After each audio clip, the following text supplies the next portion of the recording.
Russian researchers in the late 1940s kept 5 people awake for 15 days using an experimental gas-based stimulant. They were kept in a sealed environment to carefully monitor their oxygen intake so the gas didn't kill them since it was toxic in high concentrations. This was before closed-circuit cameras, so they had only microphones and 5-inch thick glass porthole-sized windows into the chamber to monitor them. The chamber was stocked with books, cots to sleep on, but no bedding, running water, and a toilet and enough dried food to last all 5 for over a month. The test subjects were political prisoners deemed enemies of the state during World War II. The subjects hardly complained of having been promised falsely that they would be freed if they submitted to the test and did not sleep for 30 days. The conversations and activities were monitored, and it was noted that they continued to talk about increasingly traumatic incidences in their past. The general tone of their conversations took on a darker aspect after the 4-day mark. After 5 days, they started to complain about the circumstances and events that led them to where they were and started to demonstrate severe paranoia. They stopped talking to each other and began alternative whispering into microphones and one-way mirrored portholes. Oddly, they all seemed to think they could win the trust of the experimenters by turning over their comrades. At first, the researchers suspected that this was an effect of the gas itself. After 9 days, the first of them started screaming. He ran the length of the chamber, repeatedly yelling at the top of his lungs for 3 hours straight. He continued attempting to scream, but was only able to produce occasional squeaks. The researchers postulated that he had physically torn out his vocal cords. The most surprising thing about this behavior is how the other captives reacted to it, or rather didn't react to it. They continued whispering to the microphones until the second of the captives started to scream. The 2 non-screaming captives took the books apart, smeared page after page with their own feces, and pasted them calmly over the glass portholes. The screaming promptly stopped. After 3 more days passed, the researchers checked the microphones hourly to make sure that they were working, since they thought it was impossible that no sound could be coming with 5 people inside. The oxygen consumption in the chamber indicated all 5 must still be alive. In fact, it was the amount of oxygen 5 people would consume at a very heavy level of strenuous exercise. On the morning of the 14th day, the researchers did something they said they would not do to get a reaction from the captives. They used the intercom inside the chamber. Hoping to provoke any response from the captives, they were afraid that they were either dead or vegetables. They announced, "We are opening the chamber to test the microphones. Step away from the doors and lie flat on the floor, or you will be shot. Compliance will earn one of you your immediate freedom." To their surprise, they heard a single phrase in a calm voice respond, "We no longer want to be freed." Debate broke out among the researchers and the military forces funding the research. Unable to provoke any more response than the intercom, it was finally decided to open the chamber at midnight on the 15th day. The chamber was flushed with the stimulant gas and filled with fresh air immediately. Voices from the microphones began to object. 3 different voices began begging, as if pleading for the life of the loved ones, to turn the gas back on. The chamber was opened and the soldiers sent in to retrieve the test subjects.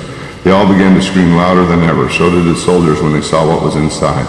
4 of the 5 subjects were still alive, although no one could rightfully call the state that any of them lived in life.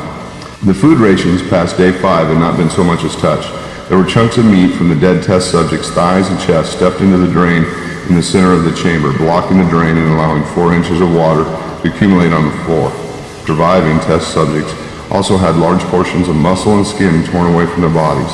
The destruction of flesh and exposed bone on the fingertips indicated that the wounds were inflicted by hand, not with the teeth, as the researchers initially thought. Closer examination of the position and the angles of the wounds indicated that most, if not all of them, were self-inflicted. The abdomen and organs below the rib cage of all 4 test subjects had been removed. While the heart, lungs, and diaphragm remained in place, the skin and most of the muscles attached to the ribs had been ripped off, exposing the lungs through the rib cage. All the blood vessels and organs remained intact, but they had been taken out and laid on the floor, fanning out around the eviscerated but still living bodies of the subjects. The digestive tract of all 4 could be seen to be working, digesting food. It quickly became apparent that what they were digesting was their own flesh they had ripped off and eaten over the course of days. To everyone's surprise, the test subjects put up a fierce fight in the process of being removed from the chamber. In the struggle, one of the 4 living subjects had his spleen ruptured and he bled out almost immediately. The medical researchers attempted to sedate him, but this proved impossible. He was injected with more than 10 times the human dose of a morphine derivative and still fought like a cornered animal, breaking the ribs and the arms of one doctor. The surviving 3 test subjects were heavily restrained and moved to a medical facility.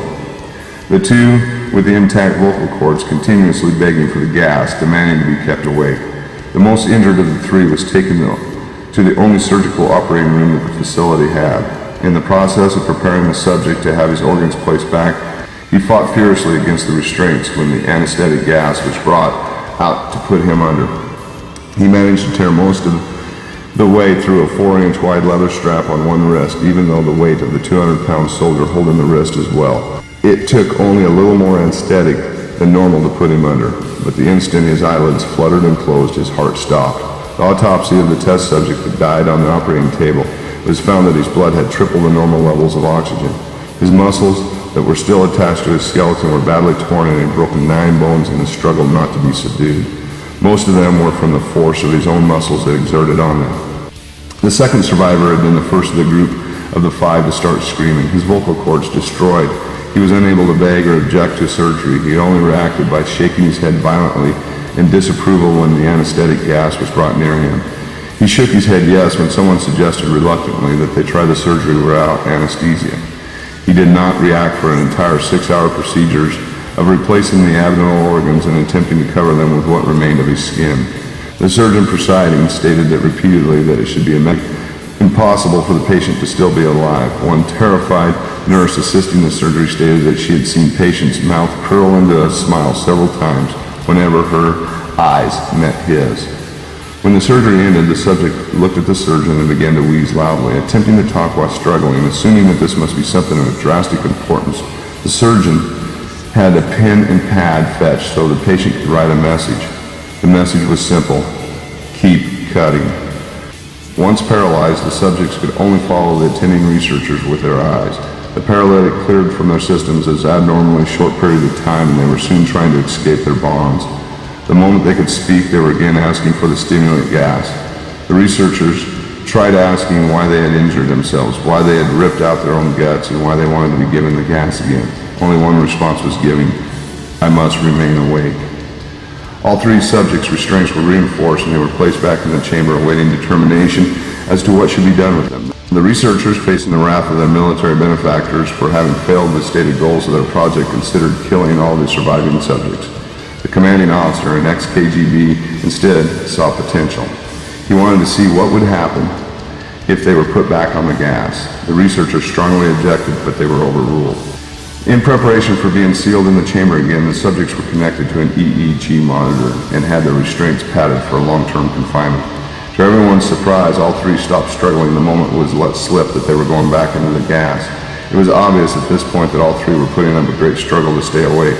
One of the subjects that could speak hummingly loudly and continuously, the mute subject straining his legs against the leather bounds with all of his might, first left then right then left again for something to focus on. The remaining subject was holding his head off his pillow and blinking rapidly. Having been the first wired for the EEG, most of the researchers were monitoring his brainwaves in surprise. They were not the normal most of the time, but sometimes flatlined inexplicably. It looked as if he was repeatedly suffering brain death over and over again before returning to normal. As they focused on paper scrolling out of the brainwave monitor, only one nurse saw his eyes slip shut. At the same moment his head hit the pillow, his brainwaves immediately changed to that of deep sleep, and then flatlined for the last time as his heart simultaneously stopped. The only remaining subject that could speak started screaming to be sealed in now. His brainwaves showed the same flat lines as the one who had died from falling asleep. The commander gave the order to seal the chamber with both subjects inside, as well as 3 researchers. One of the named 3 immediately drew his gun and shot the commander point blank between the eyes. They turned the gun on the mute subject and blew his brains out as well. He pointed his gun at the remaining subject, still restrained to a bed, and remaining members of the medical and research team fled the room. I won't be locked in here with these things, not with you, he screamed at the man strapped to the table. What are you? He demanded. I must know. Have you forgotten so easily? The subject asked. We are you. We are the madness that lurks within all of you, begging to be free at every moment of your deepest animal mind. We are what you hide from in your beds every night. We are what you sedate into silence and perilous when you go into the nocturnal haven where we cannot tread. The researcher paused, then aimed at the subject's heart and fired. The EEG flatlined as the subject weakly choked out. So, nearly free.